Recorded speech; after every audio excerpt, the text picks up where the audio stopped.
feature. So we now move on to the next presentation. Right. Kushal.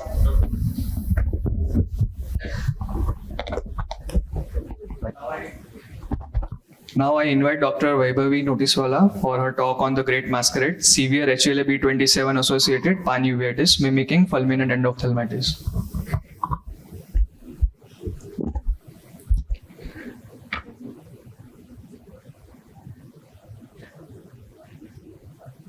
Good morning, everyone. Myself, Dr. Vaibhavi Noticewala. I'll be sharing the Great Masquerade, severe HLA-B27 associated panuveitis mimicking fulminant endophthalmitis. So, while following the standard endophthalmitis protocol is life-saving, a small pause in select cases can prevent misdiagnosis. What we are trained to do.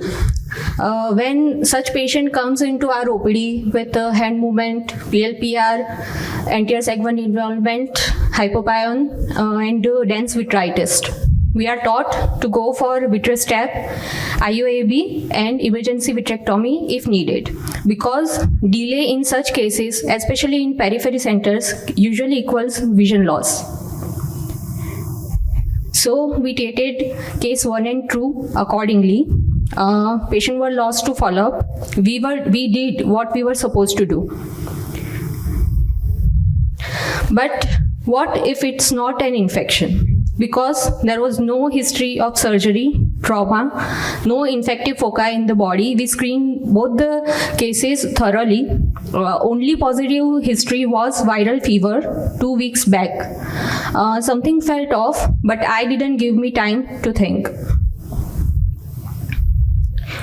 Then came the case number 3 and 4. I didn't wanted to lose this patient to a disease. I screened them thoroughly. This time, luckily what happened was both the patient came on the same day, and the 4th case lead to this diagnosis, as he was a young male and he represented with dense vitritis, thick AC fibrin mimicking endophthalmitis, history, same history, 2 weeks back fever, and the other case was 65-year female who has the same presentation. The female we started with intravenous, antibiotics, and we screened the female. On the 3rd day we started oral steroids, and within 72 hours she came with 6/12 vision, and there was dramatic response to the steroids, and it felt like this is certainly not endophthalmitis.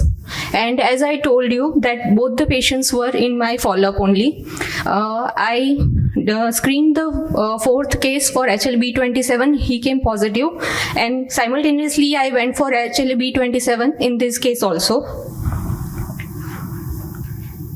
So the pattern recognition was seen in case 3 and 4, HLB27 positive.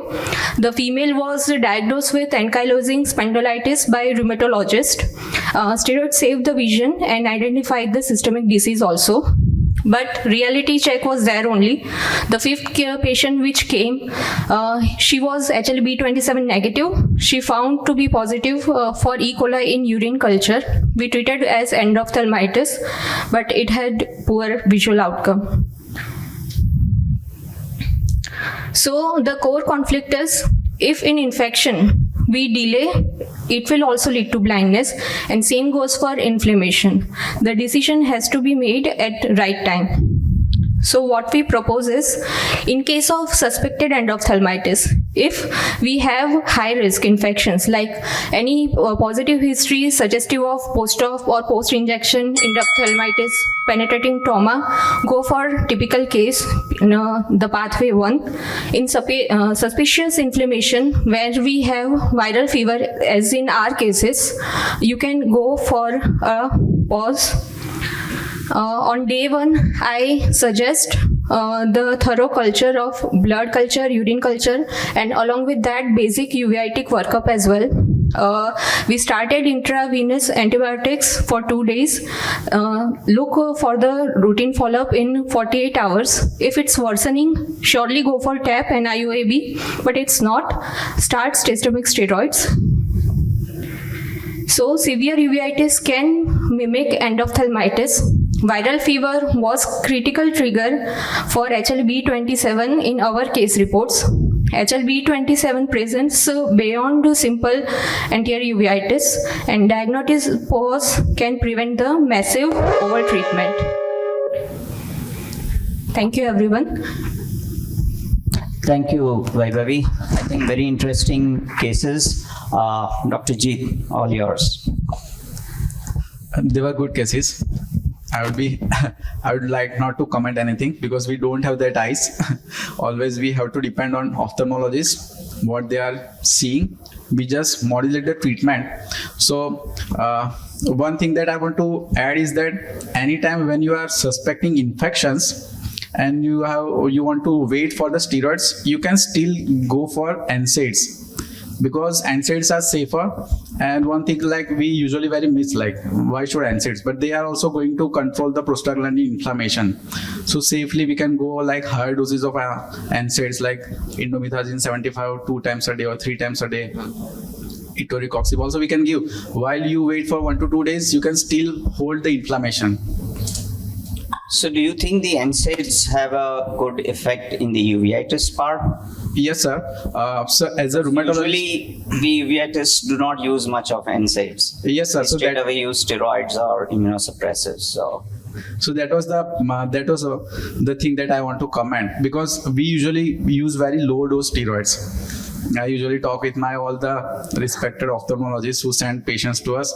Low dose steroids also help in uveitis. Like we use 20 milligram, 10 milligram steroids, but along with that we start methotrexate, sulfasalazine, tofacitinib, and NSAIDs like etoricoxib.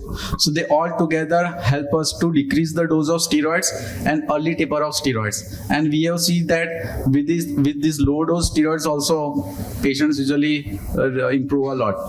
So particularly for HLA-B27 associated cases, Yes, sir. What would you recommend? Like you recommend starting with NSAIDs and then wait for the diagnosis and then give steroids? No, sir. In these cases, like she has put a comment, okay, whenever you have to think for infection, you can wait. So in those cases, you can start with NSAIDs, but in all other cases, you have to give steroids. But in steroid also, we have very less data and very gray zones. So low dose steroids in all our rheumatological diseases, now we have low dose steroids. In myositis, vasculitis, before we were giving 1 gram steroids in all the patients. Now we have moved to 500 milligram, 250 milligram. In oral steroids also, we have shifted to 0.5 milligram per kg per day. That's because you are supplementing it with the non-steroidal drugs. Yes, sir. The And biologics immunosuppressive steroid sparing agents tyrosine also. kinase inhibitors and all. Dhruv, I think you had a question. I just wanted to ask, is HLA-B27 positive uveitis that common in elderly individuals, say 50, 65, 70, 80 years old? Because most of the common presentations do not include that much of a vitritis, more of an anterior and a spillover intermediate uveitis, and in younger population, unilateral, as compared to a 65 or a 70-year-old gentleman presenting with HLA uveitis on the first visit. So I had gone through the similar cases which was reported. In that it was mentioned that 17% of the cases represent with posterior involvement, and there are case studies, and I would also like to mention Dr. Ashok Kumar's study that he had a case where the patient didn't responded to topical or oral steroid. They went for methotrexate and he had idiosyncrasy reaction to that also. And for keeping endophthalmitis in mind, they went for diagnostic and therapeutic vitrectomy, right? And then they found that patient presented with papillitis, and for that they gave Ozorodex. So it can represent as papillitis as well, and they have treated that also.